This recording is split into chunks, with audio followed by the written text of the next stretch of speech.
Tomber sur le champ de bataille est synonyme d'honneur chez les militaires. Tomber sur scène en pleine prestation doit l'être tout autant pour un artiste. Un honneur que certains artistes ont eu à connaître dans la sphère artistique. Dans cette vidéo, vous découvrirez ces artistes africains qui sont morts alors qu'ils étaient en pleine prestation.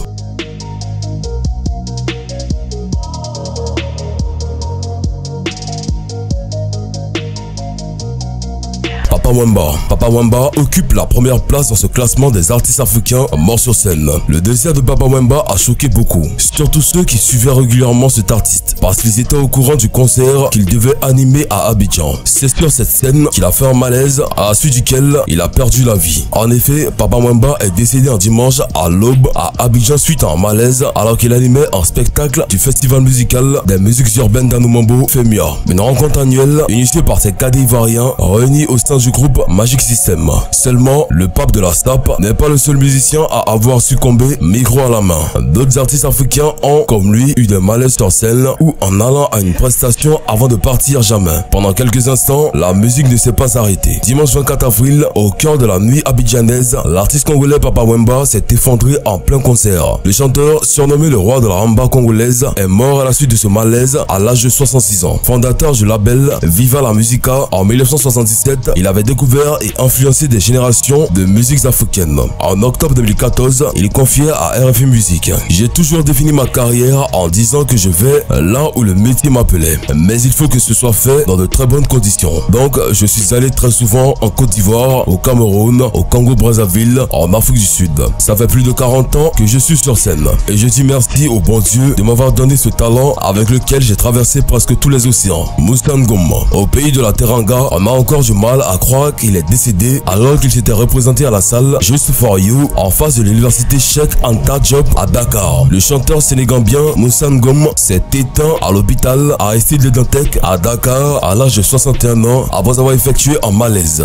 Je suis très heureux d'être revenu au Sénégal pour me représenter sur scène. Je n'arrive même plus à parler tellement ma joie est grande, avait déclaré Moussa Ngom samedi soir à la télévision Futur Média juste avant de monter sur scène après de longues années d'absence. Le chanteur et compositeur sénégambien, arborant fièrement ses longues rastas, est en effet connu pour sa belle présence scénique et ses tenues vestimentaires en patchwork, ses chaussettes aux couleurs bigarrées, sa manière à lui de se montrer panafricaniste. Il était aussi connu pour être un homme très pieux qui avait basé sa vie sur la philosophie mouride. Il s'est notamment imposé sur les scènes gambiennes et sénégalaises au sein des groupes Guéléwa Jazz Band de Banjul et Super Jamono de Dakar, précise l'agence de presse sénégalaise APS. Une pluie d'hommage rendue à un artiste humble, généreux, qui a inspiré des générations entières. L'artiste était remarquable par sa voix et ses compositions tirées de l'héritage mandingue et wolof. Il fournissait beaucoup d'efforts pour le raffermissement des relations entre la Gambie et le Sénégal. Depuis l'annonce de son décès, c'est une pluie d'hommages que les artistes du pays de la Teranga lui ont rendu. Le chanteur Youssouf Ndour a salué un grand artiste qu'il a inspiré ainsi que toute une génération de musiciens. Il a adressé ses condoléances également à la Gambie. Il était aussi connu pour sa sincérité, se souvient l'artiste Ouma Pen avec lequel il composait le groupe Super Jamono ainsi que d'autres musiciens. Le chanteur Ismaël Lo a aussi signifié sa grande émotion d'avoir perdu un grand ami avec lequel il était très proche. Il a également insisté sur le fait que Moussa Ngom a beaucoup œuvré pour la réunification du Sénégal et de la Gambie. Des artistes de la jeune génération tels que les chanteuses Aïda Samb ou encore Queen Bees ont tenu également à lui rendre hommage, se remémorant leur moment passé avec un artiste très simple, sociable et généreux. Moussa Ngom, né en Gambie, s'est finalement éteint au pays de la Teranga qui était son deuxième pays. Le Sénégal sera à tout jamais marqué par cet artiste à la façon unique de chanter. Il sera inhumé le vendredi 12 octobre 2015 à Touba. Troisième, Myriam Makeba. Avant Moussa Ngom, en novembre 2008, la star sud-africaine Myriam Makeba avait ainsi elle aussi terminé ses jours. Après avoir chanté pour un concert en l'honneur d'un écrivain menacé de mort par la mafia à Casserte dans le sud de l'Italie, l'auteur de Pata Pata et grande figure de la lutte contre l'apartheid avait perdu connaissance après le show. Transportée dans une clinique italienne, elle épouse son dernier souffle à 76 ans. Par ailleurs, ce n'était pas la première fois qu'elle perdait connaissance sur scène.